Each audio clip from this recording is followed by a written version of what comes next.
Me encantaría decir que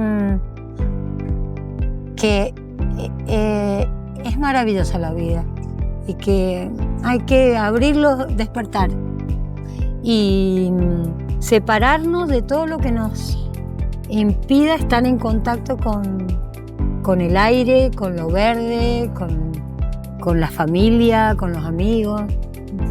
Eso y respetarnos.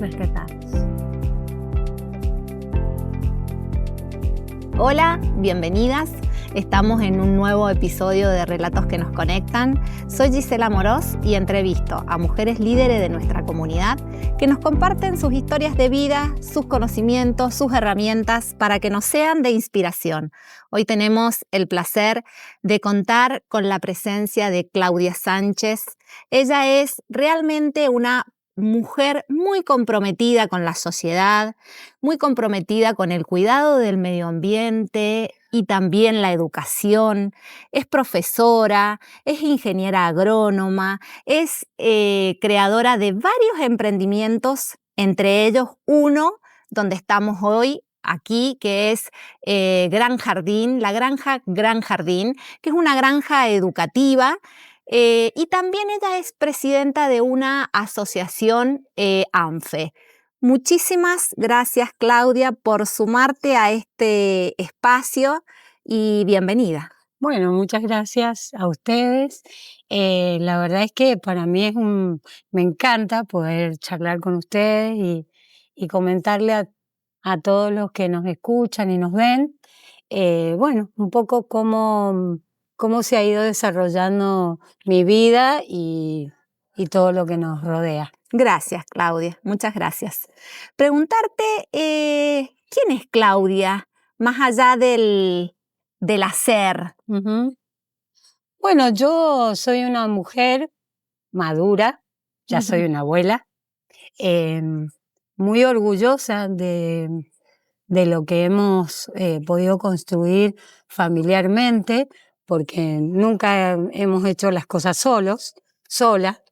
Siempre he estado muy acompañada y bueno, me he comprometido con la vida, básicamente, con cuidar la vida, cuidar el entorno, poder disfrutar de todo lo que Dios nos da y bueno, y compartirlo con los amigos, sin ninguna, digamos, proyección así ambiciosa ni materialista.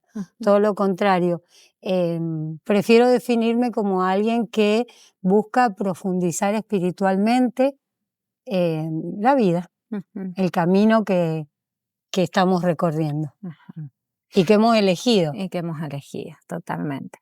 Cuando te presentaba como ingeniera agrónoma, yo decía, ¿cómo surge esta conexión que vos tenés muy especial con el ambiente, con el cuidado, con la educación? ¿Proviene desde tu educación, desde antes? ¿Cómo fue ese vínculo con...? Mi familia de origen es totalmente urbana. Mi papá estudió leyes, era procurador, fue uno de los primeros procuradores de Mendoza, se recibió en Santa Fe. Mi mamá ama de casa, pero provenía de Buenos Aires, también zona urbana. Mi hermano y yo estudiamos ingeniería, bueno, mi hermano ingeniería civil y yo iba al liceo agrícola. Y en una charla de orientación vocacional, un ingeniero agrónomo, fue lo que me marcó a mí, habló sobre los recursos naturales, el hambre en el mundo y cómo se distribuían las riquezas en el mundo, en el planeta, las riquezas naturales. Y me tocó mucho el tema del hambre en el mundo, porque en esa época se hablaba de la Revolución Verde, imagínate. O sea que se buscaba la productividad, el ser cada vez más eficientes en la producción. Y bueno, a mí me tocó mucho el ver el mapa del globo o del planeta en su faceta de el gran desequilibrio que había de recursos que hay hoy en día todavía, en aquel momento también, y de que existiera niños desnutridos en el mundo y acá mismo en nuestro medio. Entonces eso me tocó y dije, bueno, voy por ahí, por el lado de los alimentos, de la producción. Y bueno, así empecé un poquito. Y asumir, bueno, y la Facultad de Ciencias Agrarias, que es un tesoro que tenemos realmente, y que hay que cuidarlo mucho, que bueno, aprovechar esta oportunidad para decir que las gestiones políticas ayuden mucho a que continúe, que se profundice, que cada vez puedan salir más profesionales bien preparados. Yo creo que nuestros profesionales son de primera línea. Y yo tuve profesores que son maravillosos. Algunos ya no están entre nosotros, pero han sido muy, muy sembradores de realmente valores humanos y valores digamos, para poder producir respetando el entorno. Claro. Destaco ese foco que has hecho siempre y ese compromiso como tan profundo, porque en el camino has recorrido un montón de cosas, ha transcurrido un montón de tiempo y vos firme ahí con aquella luz que se te desprendió desde tu hogar, desde tus bases y ahí estuviste, firme y con mucho foco, digo, destaco. Sí, viste que uno en la adolescencia como que, bueno, en esa búsqueda de saber identificar lo que uno quiere, los talentos que uno tiene, para qué puede servir esto o lo otro. También en esa época tuve una conversión hacia el cristianismo y bueno, me llevó también a conocer el Evangelio un poco más en profundidad y poder decir, bueno, tal vez la profesión y la fe van a poder ir de la mano y la ciencia y la fe se puedan complementar y así aportar un granito de arena. Unir y que el impacto sea más profundo, más grande, más real. Tal realmente. cual. Sí, que no nos vayamos solamente por el afán del desarrollo económico, sino de un desarrollo integral. Claro. Bueno, viste que ahora está muy en auge los 3 impactos y un poco también se habla de eso, pero digo, en aquellas épocas cuando vos decidiste estudiar, como que... No existía la palabra ecología. Claro. No existía como ciencia la ecología. Imagínate, estamos hablando de los años 78, 79. Yo me recibí en el 85. Y bueno, recién ahí se empezó a hablar un poquito de agroecología y gracias a que también conocimos personas que no eran profesionales, pero tenían un compromiso con la tierra y con los procesos digamos, los procesos biológicos en la tierra, circulares, que bueno, en ese momento fue una familia chilena que conocimos y fuimos a capacitarnos a Chile con respecto a todo lo que era autogestión familiar, energías renovables, energías con el uso de dispositivos caseros. Claro. Nos interesaba mucho el no tener que depender de dinero, sino de decir, bueno, hay posibilidades de que construyamos, hagamos con nuestras manos, satisfacer nuestras necesidades. Y ahí conocimos a Manfred Magniff, que es un sabio que falleció hace poco, chileno, premio Nobel alternativo de economía, que él tiene un manual, digo yo, que nuestro libro, uno de los libros señeros, que se llama Desarrollo a Escala Humana. Ajá, Desarrollo a Escala Humana. Desarrollo a Escala Humana. Después escribí un montón de otras más modernos, pero ese nos dio como abrió un horizonte. Un horizonte y nos abrió para decir, las necesidades humanas no son la casa, la vivienda, son el ser, el estar, el crecer. Y esas son las necesidades. Los demás son los satisfactores de esas necesidades. Así que bueno, fue muy bonito conocer eso. Y se trajeron de allá esas herramientas, porque yo sé que ustedes acá construyen también hornos, cocinas, para, digamos, de tecnologías alternativas. Así que eso lo pudieron implementar, ¿no es cierto? Claro, sí. En un principio teníamos un grupo que se llamaba Amuyen, que significa caminar con otros. O ir en búsqueda de un futuro común. Y fue justo en la época donde empezó todo el tema del día, se festejaba el Día de la Tierra, se trataba de revalorizar todos los temas de la naturaleza, de la ecología, y con un grupo de amigos que, bueno, también tengo que decir, eran familias pertenecientes a un movimiento que se llama Equipos de Nuestra Señora, que es de la Iglesia Católica, y donde se profundiza la espiritualidad conyugal y familiar.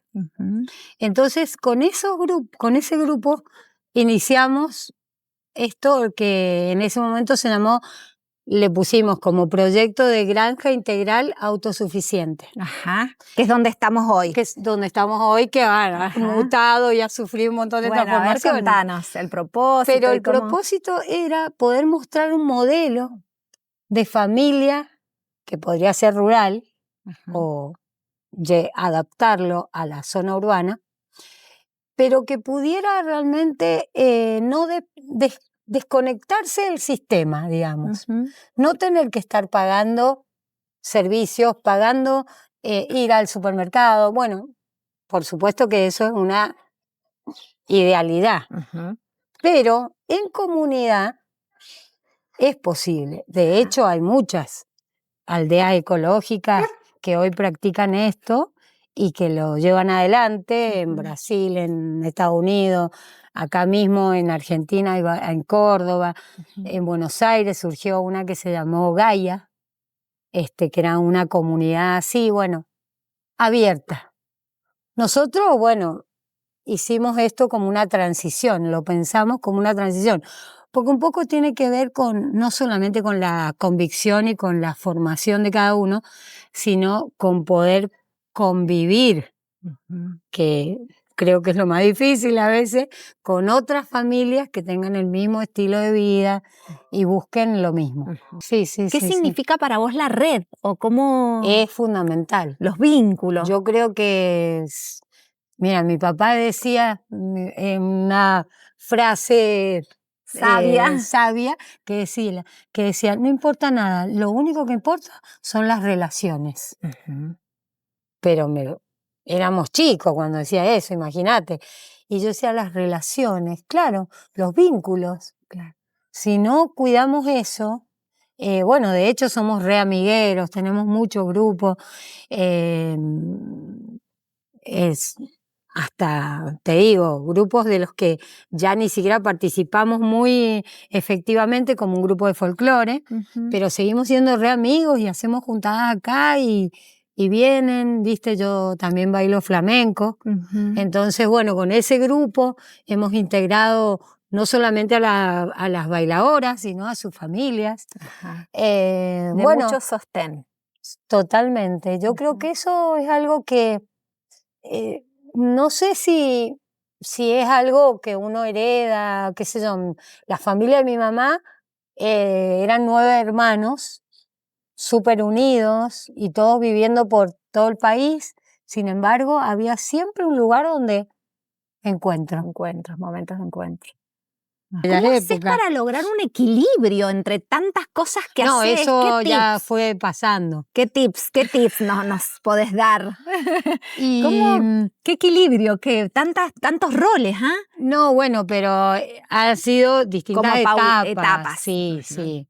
Ahora estoy en un rol re tranqui. No sé si te veo porque digo, súper comprometida. Me nombrás que tenés la granja y tenés acá lo de la feria. Sí, pero la granja te voy a decir, casi todo lo que es mano de obra es el Jorge. Sos mamá, aunque sean grandes, sos abuela. Sí, de abuela muchísimo, porque me encanta estar con los niños, con los nietos. Sos presidenta de ANFE, me dijiste cuando llegué, además de otra asociación que estaban formando, o sea, sos como activa, no te veo muy amesetada. No, pero digamos ahora con otro ritmo. Uh-huh. Pero una cosa que surgió, que después de ese Instituto Esperanza, que como yo empecé a tener hijos, en esa época, tomó las horas Jorge, mi marido. En ese momento se produjo que nos vinimos acá. Uh-huh. O sea, estábamos en Godoy Cruz, en un vivero, dábamos las clases ahí, nos vinimos acá a Vistalba, a la granja, entonces Jorge empezó a tomar el rol, el del taller, uh-huh. y le dio otra vuelta de rosca. ¿Por qué? Porque a los chicos no solamente les daba jardinería, allá sí dábamos nada más que jardinería, uh-huh. Y acá empezaron actividades de granja, claro, con los animales, con la producción en el vivero, con las construcciones, porque empezamos un proyectito que se llamó Arquiterra. uh-huh. Era hacer arquitectura con adobes, con barro, con quincha. Entonces los chicos hacían varias cosas, no solamente jardinería. Uh-huh. Así que bueno, esos chicos todavía hacían, ya estamos jubilados los dos, pero él se jubiló como profesor ahí, del taller de granja del Instituto Esperanza. Uh-huh. Bueno, del cual que fuiste haciendo las cosas por etapa, por proyecto, y con foco y claridad de los objetivos y demás, como para ir concretándolos y caminando, porque si no es como que se arma un... Sí, y cosas que quedan como, viste, diluidas. Como que funcionaron y bueno, y siguió como el vínculo con las personas con las que trabajamos en eso, y ya cada uno buscando su camino también. Claro, porque creo que eso es un proyecto también, un principio y un fin, viste que cuando hablamos, como que uno a veces cree que hace algo como de manera romántica para toda la vida, y digo, un proyecto es algo que tiene un principio y un fin. Y bueno, cuando llegó ese tiempo hay que soltar para empezar otra cosa, porque si no... Eso nos pasó con el vivero, por ejemplo, en Godoy Cruz. Tuvo un fin, porque también las situaciones económicas cambiaron. Hubo mucho venta mayorista de plantas, ya no era tanto ir al vivero en ese momento en el lugar donde estábamos. Y bueno, ahora creo que ha vuelto. Ahora creo que se vuelve otra vez porque la gente quiere más verde, quiere estar más en contacto con lo natural, entonces creo que vuelve un poco, que eso me parece fantástico, buenísimo. Sí, muy lindo. Obstáculos, desafíos, debes de haber tenido un montón. ¿Vos sabés que trascendental, si es que los has tenido, que te haya marcado? Sí, por ahí la enfermedad, algunas enfermedades, la ancianidad de nuestros padres, ese tipo de que no lo califico como obstáculo ni como sufrimiento, sino como desafío, como crecimiento.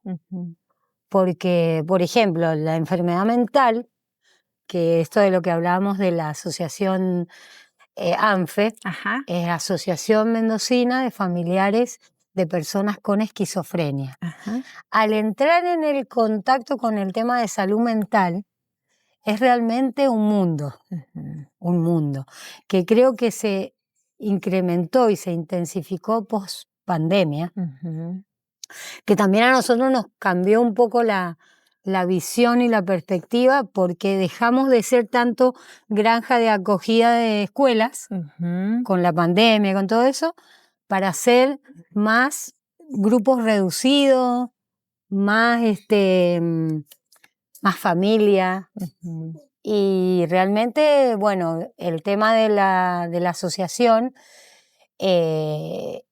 ha sido mucho aprendizaje con el dolor realmente, con el dolor de las familias, con los duelos, porque uno tiene un familiar, un hijo o un hermano con un padecimiento mental y tiene que pensar que esa persona ya no es la que era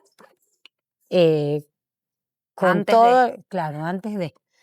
Y bueno, es un aprendizaje muy, muy fuerte Ujú. y muy importante, pero también como que te hace fuerte, te Te hace hace ver la fuerte. vida y disfrutar otras cosas. Ujú. O sea, para vos los desafíos, el dolor te hace poner fuerte Sí, yo creo y que a vos todo el mundo. a todo el mundo y dijiste, y crecer. Y crecer, sí, Ajá, evolucionar, ajá. evolucionar en una sociedad como ahora que estamos con el tema de la guerra, con el tema de tantas cosas horribles que están pasando, acá cortito entre nosotros el tema de la defensa del agua, Ujú. que estamos muy comprometidos con eso, con la defensa del agua. Todo eso te hace decir, pero yo tengo recursos, Bueno, a ver, contanos, ¿qué yo herramienta, creo. qué recurso? Porque digo, cuando a uno le llega, ¿cómo hacemos? ¿Qué tips o qué recomendación le podemos compartir a una mujer o a alguien que nos pueda estar escuchando decir, estoy pasando un momento de duelo, como decías vos, o Ujú. un momento de desafío? ¿Cómo hacemos? Bueno, primero es buscar en el interior. Ujú, Para eso hay que haber sembrado en el interior ujú, y tener una reserva de fortaleza espiritual, yo diría, de contacto con lo natural, con la divinidad, con lo que uno crea. ujú, eh, y yo creo que a partir de ahí aparecen un montón aparecen las personas, ujú, aparecen las situaciones. eh, Hay un montón, lo que pasa es que no sale en la tele. ujú. Y eso es lo que tenemos, cortar con la tele. Y tenemos que girar la cabeza y no estar metido en esto que nos quieren hacer creer Ujú. los medios, a veces la política, o sea, la política mal entendida, Vista, ajá, malentendida, mal ejercida. sino la gente que hay mucha gente al servicio de Ujú, entregar sus conocimientos en las asambleas de defensa, las asambleas populares de vecinos convocados, de defensores de los recursos naturales, de los bienes comunes, como le decimos ahora, porque no tenemos que sacar el tema del ujú, recurso y decir, son bienes comunes, ujú. son todo lo que tenemos para hacer. Y ahí es donde aparecen, decís vos, Y las ahí herramientas. aparecen las herramientas, Ujú, aparecen, es algo casi te digo milagroso. ujú. No es que haya una receta mágica, sino que en el No, caminar. en el caminar, en los vínculos, en encontrarse con uno y decir, pucha, mira, fulano está cocinando con el sol, Mm, está gastando cero gas, ujú. cero electricidad. Claudia, tu sueño, eh, en lo personal, así como propio, porque hablamos como que vos siempre en Sí, comunidad, siempre colaborando, ayudando, siempre al servicio de los demás. Individualmente vos, ya sea en lo personal o en lo profesional, ¿tu sueño? mi sueño es ser saludable. Ujú, Ser saludable, poder conocer, que eso lo he aprendido ahora más de grande, eh, qué cosas realmente necesita mi cuerpo, ujú. por ejemplo. Bueno, me he dado cuenta que necesita el deporte, me encanta. Recién vuelvo de natación. Ajá. Me encanta la danza también, me encanta bailar. em, y el sueño sería poder ir envejeciendo, pero bien, Ujú. ¿viste? Con una actitud alegre, proactiva, pero serena. Serena. Claudia, ¿lo hemos dicho todo o le podríamos como conclusión darle algún tips a alguna mujer que nos pueda hoy estar escuchando? ¿O ya lo dijimos todo? Nunca decimos todo, nosotras siempre tenemos un hilo para más, pero un hilo más para tejer. Me encantaría decir que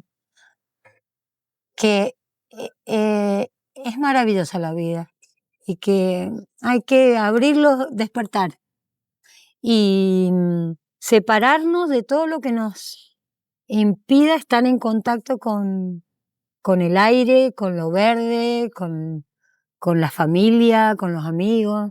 Uh-huh. Eso y respetarnos. Respetar.